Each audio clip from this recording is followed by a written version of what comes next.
হিমশীতল শ্বিলঙৰ ৰাতি আৰু ব্ৰায়ান আডামছ।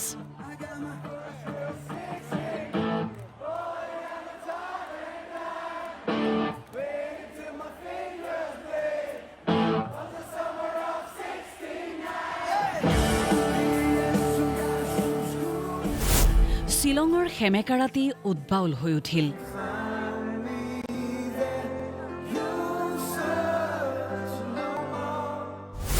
বগা পোছাকযোৰ পিন্ধি হাতত গিটাৰ লৈ মঞ্চলৈ আহিল ব্ৰায়ান আডামছ।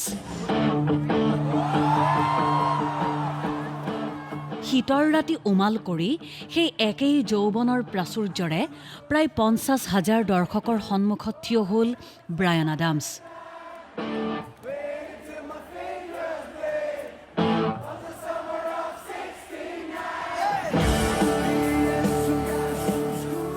বয়সে ৬৫ৰ ঘৰ চুলেও আডামছ আজিও দুৰন্ত তৰুণ।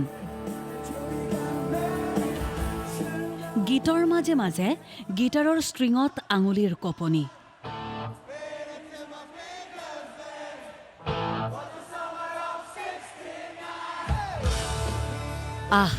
এয়া কি সঁচাকৈয়ে সংগীত সমৰ্পিত দৰ্শকৰ সন্মুখত ব্ৰায়ান আডামছ।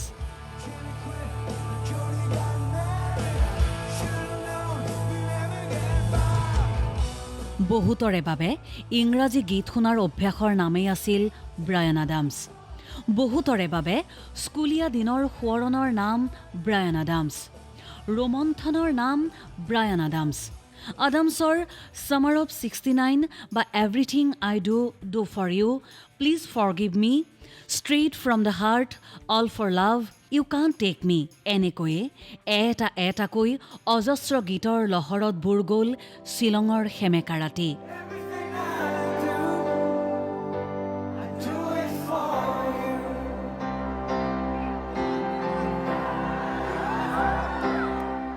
আডামছৰ ৰক কনচাৰ্টত কঁপি উঠিল শ্বিলং।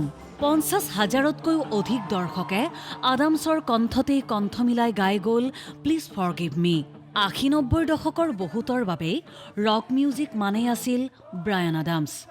অৱশ্যে আৰু বহুতো বেণ্ড আছিল, কিন্তু জনপ্ৰিয় হৈ পৰিছিল ৰবিন হুড চিনেমাখনৰ এভৰিথিং আই ডু। আৰু তেনেকৈয়ে বহু ভাৰতীয় সংগীতপ্ৰেমীৰ মনত খোপনি পুতিছিল কানাডাৰ ব্ৰায়ান আডামছে। মন মগজুত কঁপনি তোলা ব্ৰায়ান আডামছ শ্বিলঙলৈ আহিছে। কিন্তু সুদৰ্শন ব্ৰায়ান আডামছৰ বয়সক লৈ বহুতৰে মনত এটাই প্ৰশ্ন আছিল, ৬৫ বছৰ বয়সত পাৰিব জানো ব্ৰায়ান আডামছে? অনুৰাগীৰ আৱেগক জোকাৰি যাব পাৰিব জানো ব্ৰায়ান আডামছে? কিন্তু সেই প্ৰশ্নক ধূলিসাৎ কৰি পেলালে শ্বিলঙৰ সেই হিমশীতল ৰাতি। হাতত গীটাৰ লৈ মঞ্চত থিয় হোৱা আডামছে দেখুৱাই দিলে তেওঁ কিয় ষ্টাৰ।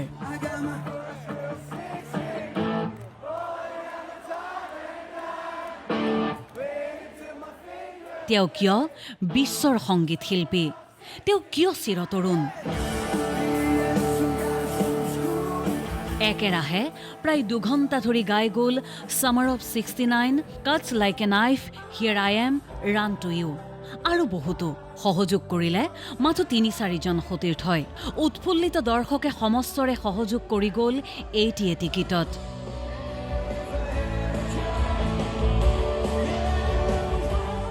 কানাডাৰ নাগৰিক ৰকষ্টাৰ ব্ৰায়ান আডামছক শ্বিলঙৰ দৰ্শক অনুৰাগীয়ে দেখুৱাই দিলে তেওঁৰ প্ৰতি আমাৰ ভাল পোৱা কিমান।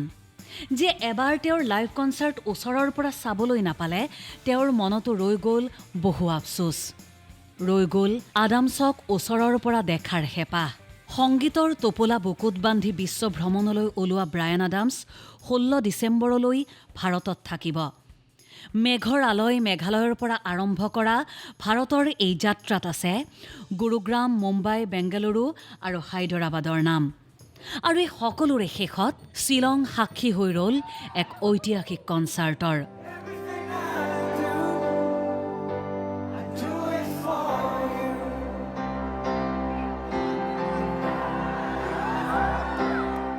শ্বিলং সাক্ষী হৈ ৰ'ল ৮০-৯০ৰ দশকৰ সেই সোঁৱৰণৰ, সেই ৰোমন্থনৰ ব্ৰায়ান আডামছৰ কনচাৰ্টৰ। নিউজ ডেস্ক ৰিপোৰ্ট, প্ৰথম খবৰ।